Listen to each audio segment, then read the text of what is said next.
Kita lanjutkan bahasan kita dari kitab Al-Kabair karya Syekh Muhammad bin Abdul Wahhab rahimahullahu taala. Dan sekarang kita masuk pada babu dzikri dha'fil qalbi, bab tentang lemahnya hati, ya. Syekh Muhammad bin Abdul Wahhab masih menyebutkan tentang dosa-dosa hati, dan ini dosa hati yang terakhir.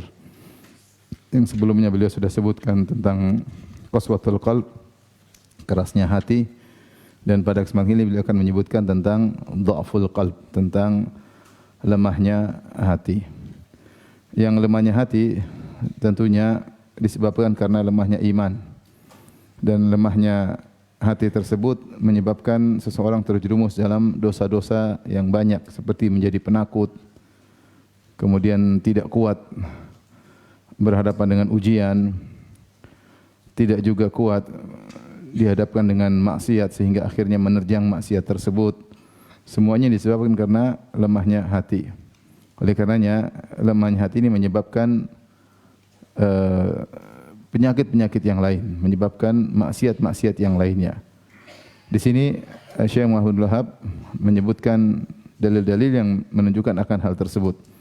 Beliau buka dengan firman Allah Subhanahu wa taala, wa rabatna ala qulubihim, wa qaulullahi ta'ala wa rabatna ala qulubihim, dan kami rabat artinya kami ikat hati mereka, itu kami kuatkan hati mereka.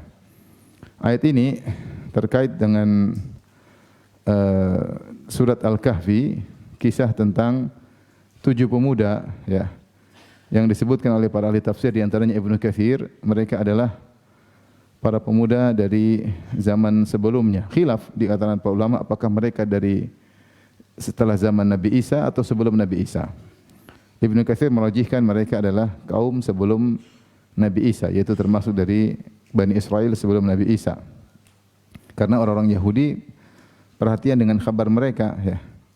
Bahkan orang Yahudi mengutus orang Quraisy untuk menguji Nabi Muhammad sallallahu alaihi wasallam, untuk bertanya kepada Muhammad tentang sekelompok pemuda, ya, yang mereka maksudkan adalah tentang Ashabul Kahfi. Maka Rasulullah SAW pun tidak bisa menjawab sampai turunlah surat Al-Kahfi menjawab pertanyaan orang-orang Yahudi tersebut.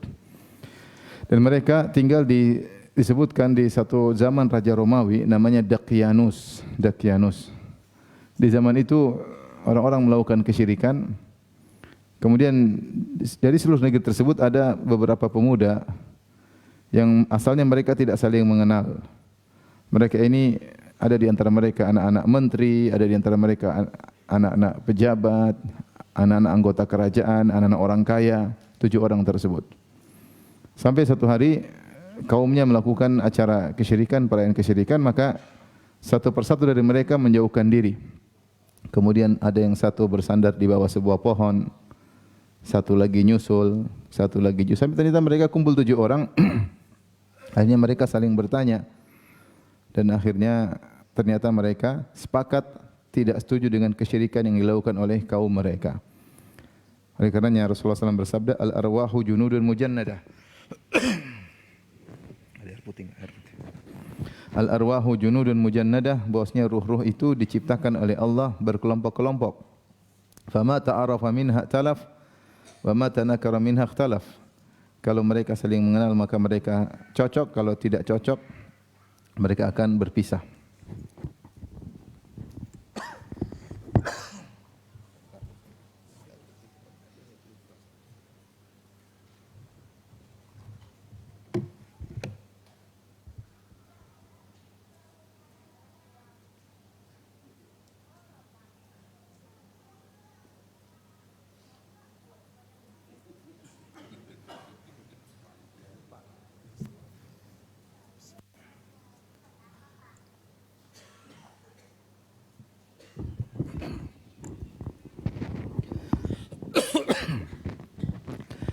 Jadi mereka ini akhirnya duduk di bawah pohon, ketemu, ternyata mereka semua sevisi dan semisi. Makanya Nabi mengatakan al-arwahu junudun mujannadah. Ketika Allah menciptakan ruh-ruh, ini di masa dahulu sebelum kita ada di dunia ini, Allah ciptakan ruh-ruh terlebih dahulu. Allah ciptakan ruh-ruh berkelompok-kelompok. Ruh model segini sekelompok ini, ruh model begini kelompok ini. Nanti kalau ruh itu di alam nyata dalam dunia ini bertemu, kalau mereka memang dulu sekelompok pada penciptaannya akan cocok dengan sendirinya. Kata Nabi sallallahu alaihi wasallam, "Fama ta'arafa minha talaf." Kalau mereka saling mengenal, maka mereka akan cocok. Wa ma tanakara minha ikhtalaf. Kalau mereka ternyata bukan dari kelompoknya dulu, maka mereka akan berpisah. 7 orang ternyata sama-sama cocok. Akhirnya mereka sepakat untuk berdakwah kepada kaumnya, untuk menyatakan mereka tidak cocok dengan kaumnya. Nah, dipanggillah mereka akhirnya karena isu hebat 7 orang ini menyelisih kaumnya padahal mereka anak-anak pejabat. Maka mereka akan menghadapi ujian yang berat. Di antaranya mereka akan dimiskinkan oleh keluarga mereka.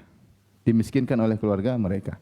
Yang kedua, mereka akan dibunuh kalau tidak mengikuti kesyirikan yang dilakukan oleh kaumnya. Disitulah Allah mengatakan, wa rabbatna ala qulubihim idh qamu faqalu rabbuna rabbus samawati wal ardi lan nad'u min dunihi ilahan laqad qulna idzan syatata. Maka Allah kuatkan hati mereka, maka mereka berdiri di hadapan bapak-bapak mereka, di hadapan om-om mereka, di hadapan raja, di hadapan pembesar-pembesar, maka mereka dengan beraninya berkata, Rabbuna Rabbus samawati wal ard. Tuhan kami adalah penguasa langit dan bumi. Lan nad'u min dunihi ilaha. Kami tidak akan pernah beribadah kepada selain Tuhan kami. Laqad qulna idzan syatata. Kalau kami seandainya beribadah kepada selain Allah, maka kami telah menyimpang sejauh-jauhnya. Akhirnya mereka pun kabur dari kejaran kaumnya. Ya. Sebagaimana kisah dalam kisah Ashabul Kahfi. Karena untuk bisa tegar dengan ujian berat tidak mudah. Mereka hidup susah dan mereka akan dibunuh. Ya. Akhirnya mereka pun pergi dan mereka pun digiring oleh Allah ke sebuah goa. Kemudian mereka tidur di goa tersebut. Ternyata mereka tidur 309 tahun. Kirain tidur cuma semalam. Ternyata 309 tahun. Ketika mereka bangun, mereka bingung, kita ini tidur berapa hari? Yauman aw ba'dha yaum, sehari atau setengah hari, sebagian hari. Akhirnya mereka kelaparan, sudah tidur 309 tahun, lapar pasti. Kita tidur 1 jam aja lapar. Intinya, akhirnya mereka keluar, bawa uang yang mereka punya tersisa, disuruh diam-diam keluar, hati-hati. Kalau mereka tahu kita bakalan dibunuh, kau keluar diam-diam, ya. Cari makanan yang enak bawa ke sini. Mereka orang kaya, ya. Azka ta'aman falyatikum birizqin minhu wal yatalattaf. Keluar pelan-pelan, cari makanan enak bawa ke sini. Satu orang keluar, dia bingung mungkin. Seandainya kita jadi orang tersebut, wih, kok berubah kota semua ini? Loh, kok ada toko di sini? Kok ada ini? Kalau kita di Bekasi mungkin, loh, kok ada ramen di sini? Kalau di Bekasi, kira-kira begitulah. 300 tahun kan perubahan luar biasa, 300 tahun. Keluar lihat sini sudah berubah semua. Ketika dia belanja, ternyata ini uang zaman dulu. Disitulah ketahuan. Ternyata uang yang dibawa ini ada stempel raja atau yang sudah wafat sudah lama. Ternyata raja yang ingin membunuh mereka diwafatkan oleh Allah Subhanahu wa taala, digantikan dengan raja yang lain yang tidak ingin membunuh mereka. Akhirnya dia pun balik, akhirnya Allah pun wafatkan mereka. Intinya demikian, ya. Yang ingin jadi perhatian kita di sini, mereka diuji dengan ujian berat, dimiskinkan oleh keluarga mereka dan dipaksa untuk syirik kembali, dan mereka berani untuk berkata-kata dengan lantang di hadapan satu negeri seluruhnya yang tradisi mereka melakukan kesyirikan. Ini tidak mudah. Ini tidak mudah. Kita ini betapa sulit menyelisih tradisi. Pekewo, enggak enak, akhirnya ikut-ikut syirik. Enggak enak, ikut-ikut apa? Maksiat. Tetangga lagi dangdutan, enggak enak, mampir ikut goyang. Wah, repot. Tradisi susah milih tradisi yang gampang. Contoh sebelum mereka adalah Ibrahim alaihissalam. Satu negeri semua musyrikin, dia bertahan. Tapi akhirnya Allah sebutkan dalam ayat ini, warabatana, mereka bisa kuat kenapa? Warabatana ala qulubihim. Kami ikat hati mereka sehingga mereka bisa kuat. Isyarat dari Syekh Muhammad Abdul Wahab rahimahullahu taala, bahwasanya hati ini tidak bakalan bisa kuat kecuali Allah yang mengkuatkan. Maka jangan sekali-sekali kita pede dengan iman kita. Kita ini iman kita ini kita rasa tinggi, tahu-tahu kita menghadapi suatu ujian langsung jatuh iman tersebut. Kenapa? Karena musuh yang kita hadapi ini iblis. Dia sudah hidup ribuan tahun. Dia sudah hidup sejak zaman Nabi Adam. Adam belum dicipta alaihissalam, dia sudah ada. Dia sudah ada. Dan dia sudah pengalaman menggoda miliaran manusia. Jadi dia tahu kalau ini gampang, ini cuma digodain gini, mampus. Ini kasih cewek, mampus. Ini kasih jabatan, mampus. Ini cuma disinggung-singgung sedikit, langsung riak. Ini mudah sekali. Iblis tahu cara menggoda. Iblis pengalaman. Ya, dan dia sudah mengatakan la uzayyinana lahum fil ardi, aku akan menghiasi maksiat bagi anak-anak Adam di atas muka bumi. Maksiat terasa indah. Ya, oleh karenanya kita tidak bisa mengandalkan iman kita. Yang bisa menguatkan kita cuma siapa? Allah. Maka hanya Allah yang bisa menguatkan hati kita. Sini Allah mengatakan wa rabatana ala qulubihim id qamu faqalu rabbuna. Kami kuatkan hati mereka. Dan semisal ini Allah sebutkan dalam beberapa ayat, seperti Allah sebutkan dalam surat Al-Anfal ketika Allah menguatkan hati kaum mukminin.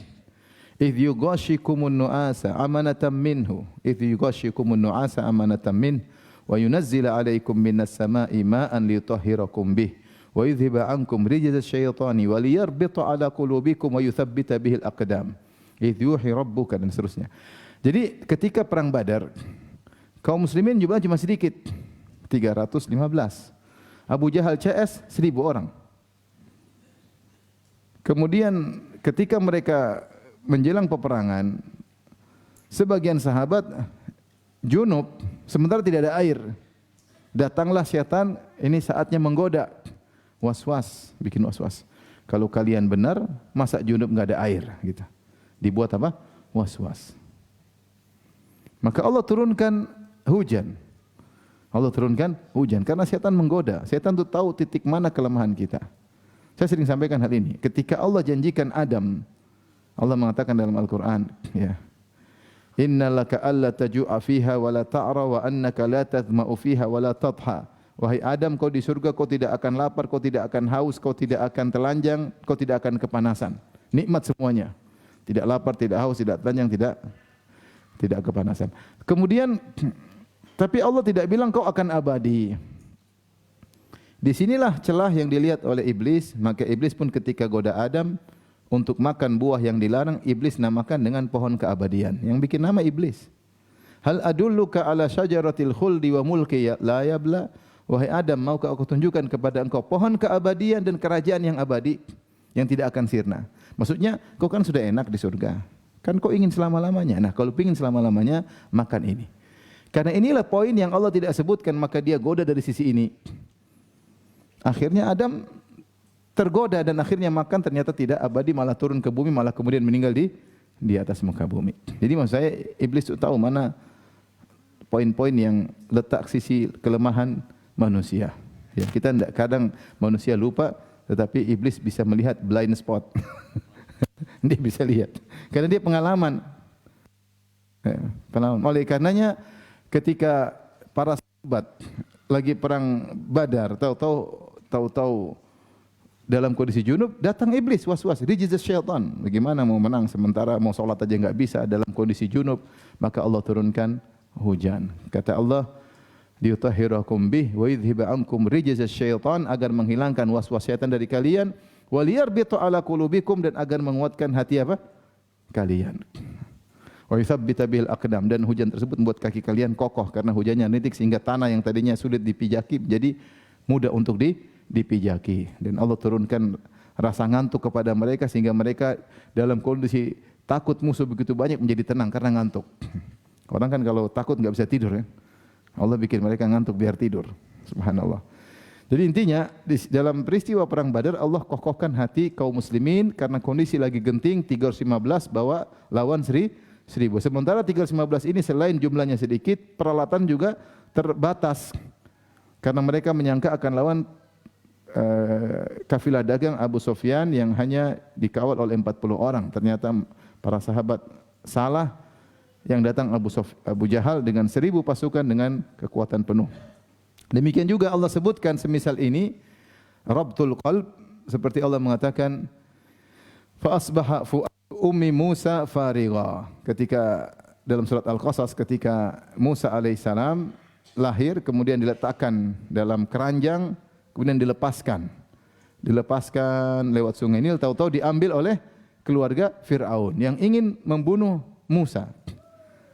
Maka Allah mengatakan fa asbaha fuadu ummi Musa farigha. Jadilah hati ibunya Nabi Musa alaihissalam semuanya fokus cuma pikir anaknya saja. Kosong, tidak ada pikiran lain kecuali mikir apa? Anaknya. In kadat la tubdi bihi laula an rabatna ala qalbiha litakuna minal mu'minin. Hampir-hampir dia ngomong, itu anakku. Ketika dia lihat anaknya diambil oleh siapa? Keluarga Fir'aun, dia takut dan dia mau bilang, kembalikan anakku. Kalau dia ngomong ketahuan Musa dibunuh. Hampir dia ngomong, tapi kata Allah, laula an rabatna ala qalbiha, kami ikat hatinya agar dia termasuk orang yang beriman. Maka kalau hati kuat, maka orang bisa tegar menghadapi berbagai macam ujian. Kalau hati lemah, enggak kuat. Tapi ketahuilah bahwasanya kuatnya hati yang kasih siapa? Allah Subhanahu wa taala. Allah Subhanahu wa taala. Saya pernah diceritain sama Syekh Abdul Razak tentang seorang lelaki yang anaknya itu Syekh Walid Al-Ali, doktor, kemudian dari Jamiah Islamiyah, kemudian punya sering berdakwah. Qadarullah dia berdakwah di Afrika, kemudian ada orang-orang jahat, kemudian dia ditembak meninggal dunia. Ini anak sangat-sangat berbakti kepada orang tuanya. Sampai beliau cerita kalau ingin belajar berbakti sama ayah, belajar sama orang ini. Kenapa? Setiap hari dia khususkan waktu pada asar untuk ngobrol sama ayahnya tiap hari. Dia bikinkan qahwa, kopi, dia ngobrol sama ayahnya. Semua kalau ada meeting-meeting dia batalin. Enggak, ini waktu saya buat ayah. Kalau safar sama ayahnya, jadi seperti teman sendiri. Dan dia orang alim, orang berilmu, pendakwah. Kemudian dia punya buku tentang Juhud Ibnu Qayyim, tentang apa Ibnu Qayyim tentang asma sifat. Intinya 3 jilid. Intinya beliau akhirnya meninggal ditembak. Datanglah kabar kepada ayahnya. Intinya Syekh cerita ketika memakamkan anaknya, maka ayahnya tegar. Dan ayahnya berkata, ya Allah, saksikanlah saya dan ibunya ridho dengan keputusanmu. Tegar, tidak terisak-isak, tidak nangis, kemudian dikubur. Setelah berjalan berapa lama, Syekh cerita beliau ketemu lagi dengan bapaknya. Jadi itu muridnya Syekh Abdul Razak ya. Bapaknya Syekh tanya, ya Ammi, kenapa bisa tegar waktu menguburkan anak, tegar? Kata dia, waktu saya dapat telepon bahwasanya anak saya meninggal, saya langsung bilang Allahumma rbut ala qalbi. Ya Allah, ikatkanlah apa? Hatiku. Kan dia tahu ini ujian sangat berat. Ini anak yang sangat dia sayangi, anak yang sangat berbakti, anak yang istilahnya orang alim, pendakwah, yang bukan sekadar anak, bahkan sebagai temannya yang tiap asar ngobrol sama dia, tiba-tiba dipanggil oleh Allah. Ujian berat. Tapi setelah saya doa begitu, akhirnya saya dikuatkan hatiku oleh Allah Subhanahu wa taala. Jadi kita ini lemah. Kalau enggak dikuatkan Allah, kita enggak bakalan kuat. Maka jangan terlalu pede dengan iman, jangan terlalu pede dengan ilmu. Jangan bilang, oh saya sudah ikhwan kibar. Ikhwan kibar apa? Kalau digoda cewek jadi sogir. Langsung KO ya. Nah, kita ini lemah, Taib. Ini ayat pertama yang dibawakan oleh Syekh Abdul Wahab rahimahullah taala. Ayat yang kedua, wa qauluhu ta'ala, dan firman Allah Subhanahu wa taala, Alif Lam Mim, ya. Ahasiban nasu ay yutraku ay yaqulu amanna wa hum la yuftanun. Wa laqad fatanna alladziina min qablihim fala ya'lamanna sadaqu wa la ya'lamanna al-kadzibin. Kata Allah Subhanahu wa taala, Alif Lam Mim, ahasiban nas, apakah manusia menyangka ayyutraku, akan dibiarkan, an yaqulu amanna, dibiarkan saja berkata kami telah beriman, wa hum la yuftanun, sementara mereka tidak diuji. Tidak mungkin orang dibiarkan mengatakan kami beriman, Allah tidak uji. Asalnya dunia ini memang darul ibtila. Allah ciptakan dunia untuk menguji kita. Bahkan Allah berikan keindahan-keindahan untuk diuji. Ya. Inna zayyana ma 'alal ardi zinatan laha. Inna ja'alna ma 'alal ardi zinatan laha linabluwahum ayyuhum ahsanu amala. Kami jadikan di atas muka bumi perhiasan, keindahan. Untuk apa? Untuk menguji. Ya, dunia memang ujian. Maka Allah tidak biarkan kami beriman kemudian tidak diuji. Karena tujuan ujian adalah Allah jelaskan, walaqad fatanna alladziina min qablihim. Sungguh kami telah menguji orang-orang sebelum mereka. Buat apa? Fala ya'lamanna Allahu alladziina shadaqu, agar Allah benar-benar tahu mana yang imannya jujur, yang tulus, yang benar, wala ya'lamannal kadzibin, dan mana yang dusta. Maka pasti ada ujian agar Allah tahu mana yang benar dan mana yang munafik. Ya. Seperti firman Allah Subhanahu wa taala dalam surat Al-Imran, "Ma kana Allahu liyadharal mu'minina 'ala ma antum 'alaihi hatta yamizal khabitha minat thayyib." Kata Allah tidak akan biarkan kaum mukminin dalam kondisi antum sekarang ini, yaitu nyaman apa enggak mungkin. Allah tidak biarkan nyaman melulu. Buat apa? Hatta yamizal khabitha minat thayyib, agar Allah bisa tahu membedakan mana yang buruk, mana yang baik. Ya. Kalau seandainya kaum muslimin selalu jaya, maka tidak ada ujian, semua orang akan masuk Islam. Kalau seandainya setiap peperangan kaum muslimin selalu menang, maka semua orang akan masuk apa? Islam.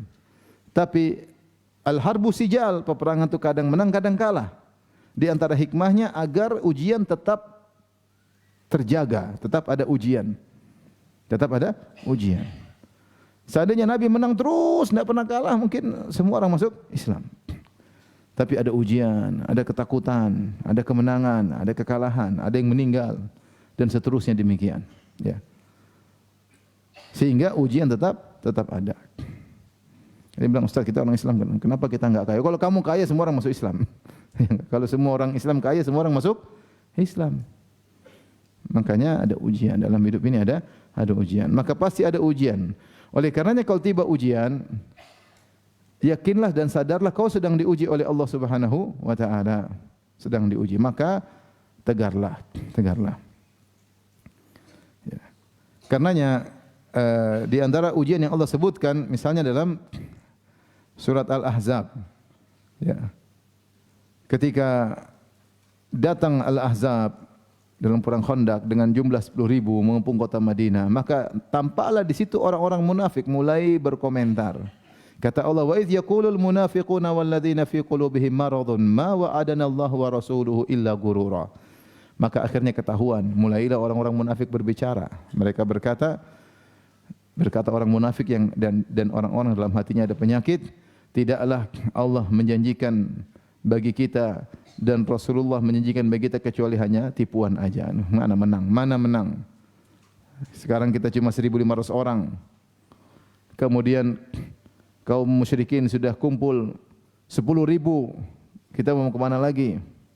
Apalagi Nabi waktu itu sempat memukul, ada ketika para sahabat sedang menggali Khandaq, tahu-tahu ada batu yang keras, mereka tidak bisa, maka mereka panggil Nabi. Maka Nabi pun datang, Nabi pukul batu 3 kali pukulan, hancur batu tersebut. Pukulan pertama, pukulan kedua, pukulan ketiga. Setiap pukulan Nabi mengatakan, kita akan menaklukkan Persia, kita akan menaklukkan Yaman, kita akan menaklukkan Romawi. Sampailah berita ini, perkataan Nabi kepada orang-orang munafik. Mereka ngejek. Muhammad bilang mau menaklukkan ini, menaklukkan kita aja, mau buang air aja ketakutan. Jadi mereka ngejek. Ketahuan. Orang beriman tidak akan ngomong gitu. Tapi karena mereka munafik, ketahuan. Yang tadinya tidak ketahuan akan celotehannya ketahuan. Itu fungsi ujian. Liyamizal khabitha minat thayyib, agar ketahuan mana yang khabith, mana yang baik. Adapun orang beriman, apa kata Allah? Walamma ra'al mu'minuna al-ahzaba. Tatkala musuh yang dinanti-nanti sudah datang berita 10.000 akan datang, sudah datang kabar. Sebelum Ahzab datang, orang munafik sudah gelisah. Ini belum datang nih, sudah gelisah. Gimana? Karena ketika Nabi pukul batu itu, mereka belum datang. Mereka sudah gelisah. Ketika Al-Ahzab datang, apa kata Allah tentang orang beriman? Walamma ra'al mu'minuna al-ahzaba qalu hadza ma wa'adana Allah wa rasuluhu wa sadaqallahu wa rasuluhu. Inilah yang telah Allah janjikan kepada kita dan inilah yang Rasulullah pernah janjikan kepada kita dan sungguh benar Allah dan Rasulnya. Wa ma zadahum illa imanan wa taslima. Kondisi yang genting tersebut ternyata semakin menambah keimanan mereka dan semakin menambah tawakal mereka. Jadi Inilah fungsi ujian. Jadi hidup ini jangan kita sangka bahwasanya kita bilang beriman, kita ngaji, kemudian tidak ada ujian. Justru kenyataan membuktikan semakin tinggi iman seorang semakin banyak apa? Ujiannya. Semakin banyak ujiannya. Rasulullah telah mengatakan asyaddun nasi bala'an al-anbiya thumma salihun thumma al-amsal fal amsal. Orang yang paling berat ujiannya adalah para nabi, kemudian yang selanjutnya dan selanjutnya. Yubtala rajulu ala qadri imani. Seorang diuji berdasarkan kadar keimanannya, ya. Maka kalau kita ngaji pastilah kita diuji. Allah sebutkan semisal ayat ini disebutkan oleh para ahli tafsir adalah dalam surat Al-Hajj ayat 11. Kata Allah, wa minan nasi may ya'budullaha ala harf. Fa in asabahu khairan wa tama'anna bih wa in asabatu fitnatun inqalaba ala wajhihi, ya. Tunggu, nanti akan kita sebut karena itu di ayat yang pas, yaitu surat Al-Ankabut, nanti akan disebutkan. Tapi kita lanjutkan dulu ayat selanjutnya. Wa qauluhu ta'ala, firman Allah Subhanahu wa taala, qalu ya Musa inna fiha qauman jabbarin. Surat Al-Maidah ayat 22. Ya. Berkata orang-orang Bani Israel ketika diajak oleh Nabi Musa untuk menaklukkan kota Palestina, karena di situ ditempati oleh orang-orang kafir yang kuat-kuat, kata Nabi Musa, ayo kita berjihad melawan mereka.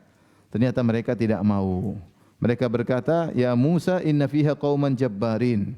Wahai Musa, di sana ada orang-orang kuat. Wa inna lan nadkhulaha hatta yakhruju minha. Kami tidak akan masuk sampai mereka keluar. Fa iya yakhruju minha fa inna dakhilun. Kalau mereka keluar baru kita masuk. Jadi Nabi Musa bilang, ayo perangi mereka.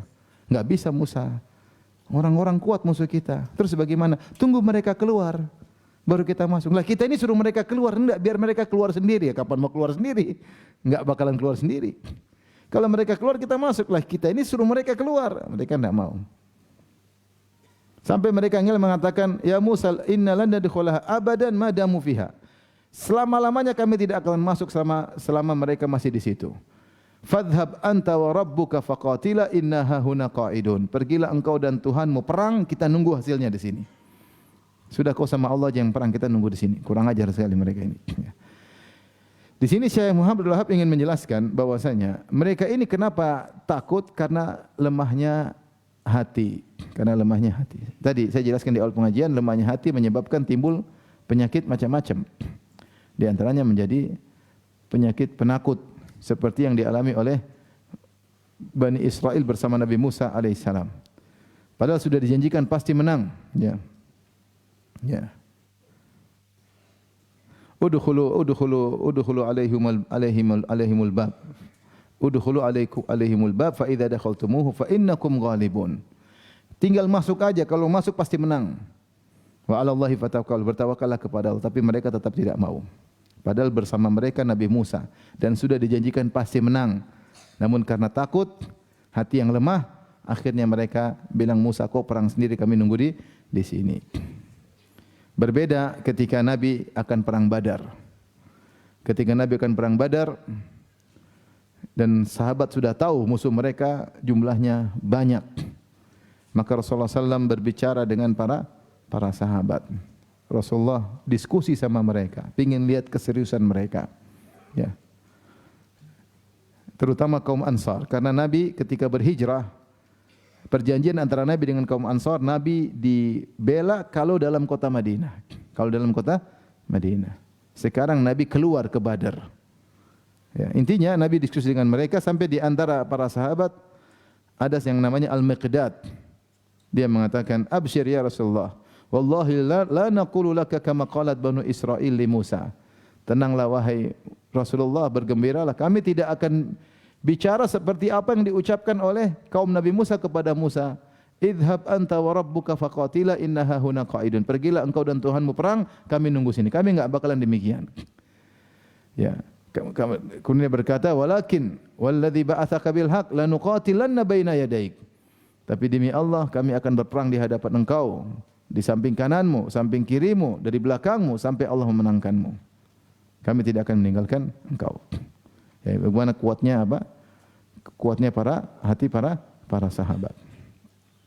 Akhirnya berperang dan akhirnya Rasulullah SAW pun menang dalam perang Badar. Yang menyebabkan seorang jadi pengecut adalah apa? Lemahnya hati. Terkadang kita merasa iman kita kuat, namun ketika dihadapkan dengan ujian ternyata kita lemah. Makanya sering minta kekuatan dari Allah Subhanahu wa taala. Ya. Makanya kalau kita lihat kisah Imam Ahmad bin Hanbal rahimahullah, ketika diancam akan dibunuh, dia tetap bertahan, tidak mau mengucapkan Al-Quran dalam makhluk. Sampai disiksa oleh 3 khalifah berturut-turut. Dicambuk sampai dagingnya lepas. Cambukan itu melepaskan daging saking kuatnya. Sampai disebutkan dalam suatu riwayat ketika beliau dicambuk, beliau lihat ke langit, ke atas. Setelah beliau keluar ditanya waktu itu, kan dilihat oleh banyak orang ketika disiksa. Dia bilang, saya berdoa kepada Allah agar celanaku tidak lepas. Karena takut auratnya terlihat. Dicambuk. Tapi kuat, tegar. Tidak gampang. Tidak gampang seperti itu. Tapi ayat berikutnya dalam surat Al-Ankabut, yang tadi ada kaitannya juga dengan surat Al-Hajj ayat 11 tadi yang sudah kita sebutkan. Ayat ini, wa qaulullahi ta'ala, Allah berfirman, wa minan nasi may yaqulu amanna billahi fa idza udhiya fillahi ja'ala fitnatan nasi ka'adzabillah. Dan di antara manusia ada yang berkata, kami telah beriman kepada Allah. Tetapi ketika diuji karena Allah, ja'ala fitnatan nasi ka'adzabillah, maka dia pun menjadikan fitnah ujian manusia seperti azab Allah Subhanahu wa taala. Apa maksud ayat ini? Ayat ini Allah mencela sebagian orang yang mereka mengatakan kami beriman. Ketika diuji fa idza udhiya fillah, ketika diuji di jalan Allah, maksudnya di jalan seperti firman Allah Subhanahu wa taala dalam surat Ali Imran, falladzina hajaru wa ukhriju min diyarihim wa udhu fi sabili. Dan orang-orang yang diganggu, disakiti dalam menempuh jalanku. Ini sama, udhu fi sabili wa qatal wa qutilu. Udhu fi sabili sama sepertinya. Fa idza udhiya fillah, jika dia disiksa atau diuji karena Allah Subhanahu wa taala, apa yang dia lakukan? Maka dia pun murtad. Ja'ala fitnatan nasi ka'adzabillah, maka dia menjadikan siksaan manusia seperti siksaan Allah Subhanahu wa taala. Jadi kisah sebagian orang yang masuk Islam ketika diancam, ketika disiksa, akhirnya dia murtad kembali. Dia tidak ingin disiksa, tidak kuat disiksa, maka daripada dia disiksa oleh kaum musyrikin, mending dia murtad supaya selamat dari siksaan tersebut. Maka Allah cela, Allah bilang mereka menjadikan siksaan dicambuk oleh orang musyrikin seperti siksaan api nerakanya Allah Subhanahu wa taala. Tentunya tidak akan sama antara siksaan manusia dengan siksaan apa? Allah Subhanahu wa taala. Seharusnya ini ada 2 tafsir. Tafsir yang pertama mengatakan mereka menjadikan siksaan takut kepada siksaan manusia sehingga mereka murtad, sebagaimana kaum mukminin takut kepada siksaan Allah akhirnya beriman. Harusnya kamu takut kepada siksaan Allah supaya kamu beriman, tapi mereka sebaliknya, mereka takut kepada siksaan manusia akhirnya mereka murtad. Ini tafsiran ayat ini, salah satu tafsiran. Tafsiran berikut yang tadi saya singgung, bahwasanya mereka karena takut kepada siksaan manusia, mereka pun murtad sehingga seakan-akan siksaan manusia seperti siksaan api neraka, padahal kedua siksaan sangat jauh berbeda. Maka Allah mengajak kita untuk merenung. Bandingkanlah antara siksaan manusia dengan siksaan Allah Subhanahu wa taala.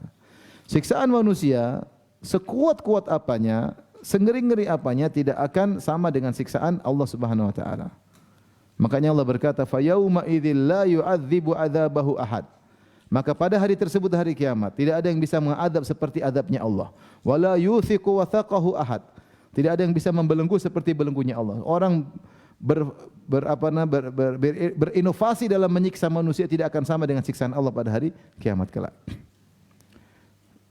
Sebagaimana kita tidak bisa membayangkan bagaimana nikmat surga, kita pun tidak mampu membayangkan bagaimana siksaan Allah. Sangat mengerikan siksaan di neraka jahanam dengan berbagai macam model siksaan.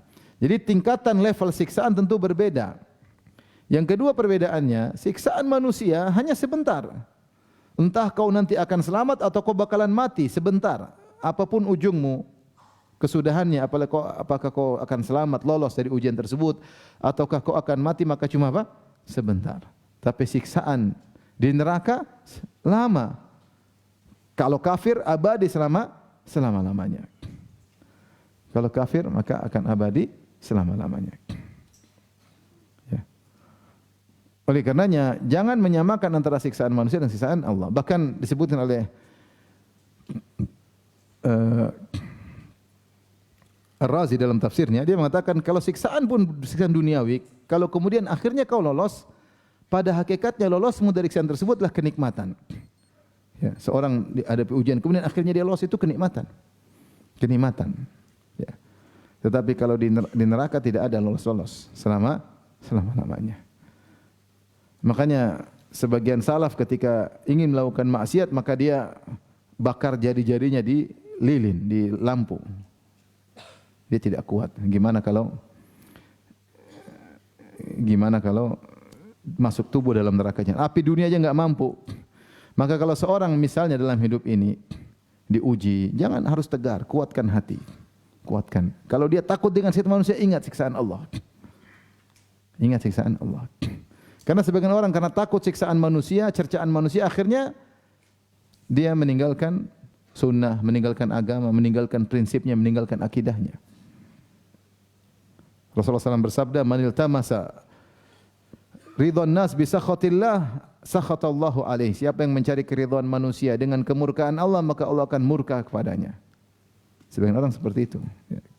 Untuk menyenangkan manusia, akhirnya agama Allah ditumbalkan. Nah, untuk menyenangkan manusia agar tidak dicela dan tidak dicerca, akhirnya agama Allah ditumbalkan. Agar menjaga follower, agar follower tetap banyak followers, maka agama Allah ditumbalkan. Jadilah syaitan akhras, syaitan yang bisu, tidak bisa berbicara. Padahal dia dipandang masyarakat sendiri berbicara akan ada faedahnya, akan ada, tapi dia tidak mau, semua karena takut kepada siksaan manusia. Di antara siksaan manusia, caci maki manusia. Tidak kuat. Tidak kuat. Oleh karenanya ayat ini mirip dengan dalam surat, Allah sebut dalam surat Al-Hajj ayat 11. Allah berfirman, "Wa minan nasi may ya'budullaha ala harf." Di antara manusia ada yang beribadah kepada Allah ala harf. Harf itu maksudnya pinggiran. Apakah suatu tempat tinggi atau suatu tempat rendah disebut harf, seperti harful jabal. Kalau tempat tinggi, pinggiran gunung, atau kemudian harful tariq, yaitu pinggiran jalan. Itu dia beribadah kata Allah seperti di pinggir, bisa jadi jatuh. Wa minan nasi may ya'budullaha ala harfin. Dia beribadah di pinggir-pinggiran, tidak totalitas. Apa tandanya dia tidak beribadah secara totalitas? Kata Allah, fa in asabahu khairun itma'anna bih.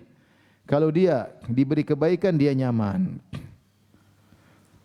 Tetap beriman. Wa in asabatu fitnatun inqalaba ala wajhi. Tapi kalau ditimpa dengan ujian, maka dia balik belakang, mundur. Balik dengan wajahnya itu mundur. Sebagian orang disebutkan bahwasanya dalam buku tafsir, sebagian orang masuk Islam kemudian berkata, kalau ternyata kebun kita sukses, ini kita sukses, kita terus Islam. Kalau ternyata tidak sukses, ada bencana, murtad. Murtad. Makanya setelah itu Allah berfirman, khasirat dunya wal akhirah. Dia rugi dunia dan akhirat. Ini tentang sebagian orang yang dia mengkaitkan imannya dengan duniawi. Kalau dia sholat ternyata kemudian dagangannya malah enggak laku.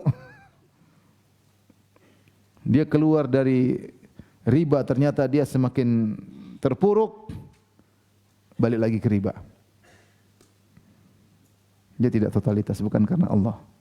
Berarti dia itu karena dunia. Dunia menjadi pertimbangannya, ya. Sebagian orang, ya, kalau kita dengar kisahnya sedih, ya. Terpukul, dia sudah berusaha, kemudian sukses, tahu-tahu dia rugi, nurun, akhirnya dia malah sholat. Tidak mau sholat lagi. Dia terpukul. Dia enggak mau lagi. Dia kecewa sama Allah Subhanahu wa Ta'ala. Ini ujian hidup ini apa? Ujian. Bisa jadi ujian tersebut menghapuskan dosa-dosa sebelumnya. Bisa jadi ujian tersebut mengangkat derajat. Nah, ini tidak mau sholat lagi. Sudah, tidak mau sholat lagi. Dia merasa kecewa. Seandainya diberikan dunia, rajin sholat terus. Kalau enggak. Ini berapa kali kasus seperti itu. Saya kemarin ditanya juga sama, tadi pagi saya dengar kasus seperti ini. Sebelum saya ditanya sama ibu-ibu, suami saya Ustaz.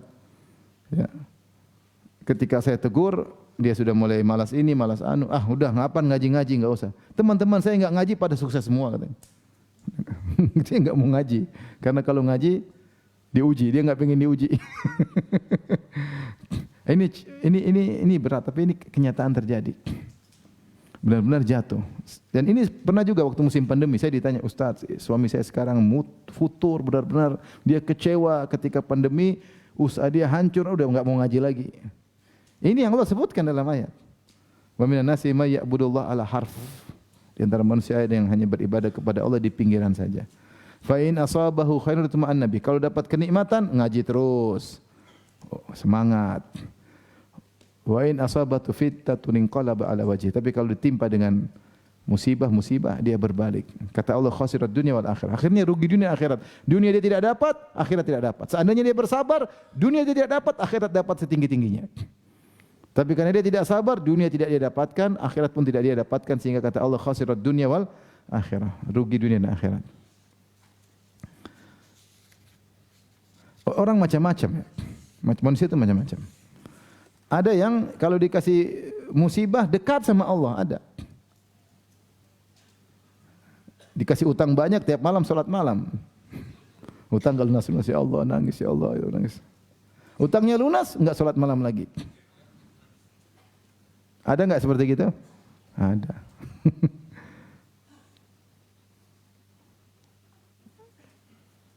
Cari harta. Dulu enggak punya duit, ngaji terus. Hadir terus pengajian. Gitu proyek banyak, enggak pernah ikut pengajian. Status berubah terus, statusnya proyek melulu. Kajian dah enggak pernah muncul lagi. Kita ini cari duit supaya ngaji, bukan udah dapat duit malah enggak ngaji. Jangan terpedaya ya, jangan terpedaya. Harusnya kalau dapat banyak nikmat semakin dekat dengan Allah Subhanahu wa taala. Kalau tidak istidraj. Oleh karenanya ini tipe manusia yang sangat merugi karena ketika dikasih kenyamanan maka dia terus beriman, ketika diuji dia tidak kuat, dia malah berbalik ya. Dan itu kejadian banyak ya. Kejadian apa? Banyak. Makanya seorang harus sadar bahwasanya hidup ini adalah ujian. Kalau diuji, dia tidak akan bisa sabar kecuali Allah yang sabarkan. Kata Allah, fasbir wa ma sabruka illa billah. Bersabarlah dan kau tidak bisa bersabar kecuali dengan izin Allah Subhanahu wa taala. Ya. Wa rabatana ala qulubihim. Allah yang mengikatkan hati mereka. Maka kalau kita enggak diikat hati kita oleh Allah, kita enggak bakalan bisa bersabar. Baik, kita lanjut pada dalil terakhir. Walahuma an Ibnu Umar. Dan dalam Sahih Bukhari dan Sahih Muslim dari Ibnu Umar radhiyallahu anhuma secara marfu Rasulullah bersabda, "Al-muslim man salimal muslimuna min lisani wa yadihi, wal muhajir man hajara ma nahallahu anhu." Man hajara ma nahallahu anhu. Seorang muslim yang sejati adalah seorang yang kaum muslimin selamat dari lisannya dan tangannya. Kaum muslimin selamat dari lisannya dan tangannya. Adapun seorang muhajir yang berhijrah sesungguhnya adalah yang meninggalkan apa yang Allah larang darinya. Dalam sebagian riwayat ada tambahan, wal mujahid man jahada nafsahu fi taatillah. Orang mujahid adalah orang yang menjihad melawan hawa nafsunya dalam rangka melaksanakan ketaatan Allah kepada Allah Subhanahu wa taala. Sini Rasulullah sebutkan 3 hal. Yang pertama muslim sejati. Siapa muslim sejati? Yang dia bisa menahan dirinya dan tangannya, lisannya dan tangannya tidak mengganggu orang lain. Kenapa disebut lisan diluan? Karena lisan paling mudah mengganggu daripada tangan. Dan lisan lebih cepat beraktivitas daripada tangan. Tangan begini goyang-goyang capek. Lisan 1 hari ngomong enggak capek-capek. Dan lisan jangkauannya panjang. Mau ngomongin orang di ujung dunia juga bisa. Kalau tangan kan mukul enggak sampai. Cuma depan orang aja. Jauh sana udah enggak bisa mukul. Tapi kalau lisan bisa ngomong sampai ujung dunia. Kemudian lisan juga bisa mencakup orang yang masih hidup maupun orang yang sudah mati. Banyak yang mau diganggu. Yang sudah mati pun bisa dia ganggu. Yang masih hidup. Oleh karenanya lisan ini berbahaya. Nah orang kalau imannya kuat dia bisa tahan lisan. Maksudnya hadis ini Syekh Abdul Wahab bawakan hadis ini untuk mengingatkan. Kalau hatimu kuat kau bisa menjaga lisan. Kalau imanmu kuat, bukankah Rasulullah mengatakan, "Man kana yu'minu billahi wal yawmil akhir falyakul khairan aw liyasmut. Siapa yang beriman kepada Allah dan hari akhirat, ucapkan baik atau diam. Siapa yang bisa menerapkan ini? Kalau tidak baik dia tidak ngomong. Kalau baik dia baru ngomong. Sebelum ngomong dia pikir dulu. Sebelum ngomong dia timbang dahulu. Tidak ada yang bisa kecuali orang yang imannya kuat, yang hatinya kuat. Lihatlah sekarang, zaman sekarang, semua orang komentar seenaknya. Komentar menghina, merendahkan, menjatuhkan seenaknya, seakan-akan apa yang dia komentari tidak dicatat oleh malaikat Raqib Atid. Semua dicatat. Meskipun dia sudah hapus jejak digital tidak akan hilang. Emang akan hilang, tidak bakalan hilang. Ya. Tidak bakalan hilang. Raqib Atid tidak bawa Tipex, enggak ada. Catat semua. Jadi ngomong seenak. Saya kadang baca komentar, ya Allah, orang ngomong seenaknya, bilang ini begini begitu. Seenaknya kayak tidak ada kekang sama sekali. Bicara selepas-lepasnya. Kalau dia ngomong langsung mungkin enggak berani, tapi kalau nulis, seperti jagoan besar ketemu ternyata bencong. Subhanallah. Jadi maksud saya ini yang yang maksud dalam hadis ini, tidak ada yang bisa menjaga lisan kecuali yang hatinya kuat. Azan dulu, Pak.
Tapi kita lanjutkan sedikit. Di sini sama Nabi mengatakan wal mujahid man jahada nafsahu fi taatillah. Mujahid yang sesungguhnya yang bisa melawan nafsunya untuk taat kepada Allah. Taat kepada Allah tidak mudah, perlu perjuangan. Untuk salat subuh perlu perjuangan, untuk bersedekah perlu perjuangan, untuk sabar perlu perjuangan. Kalau hatinya kuat semua dia bisa lakukan. Ketika kita tidak kuat, hati kita lemah. Yang terakhir wal muhajir man hajara man Allahu anhu. Orang berhijrah sesungguhnya yang meninggalkan apa yang Allah larang. Hati harus kuat untuk tidak mengklik apa yang diklik. Kalau lagi dibuka medsos ada yang lewat, jangan klik ya, biarin lewat aja. Jangan balik-balik mundur, lewatin aja.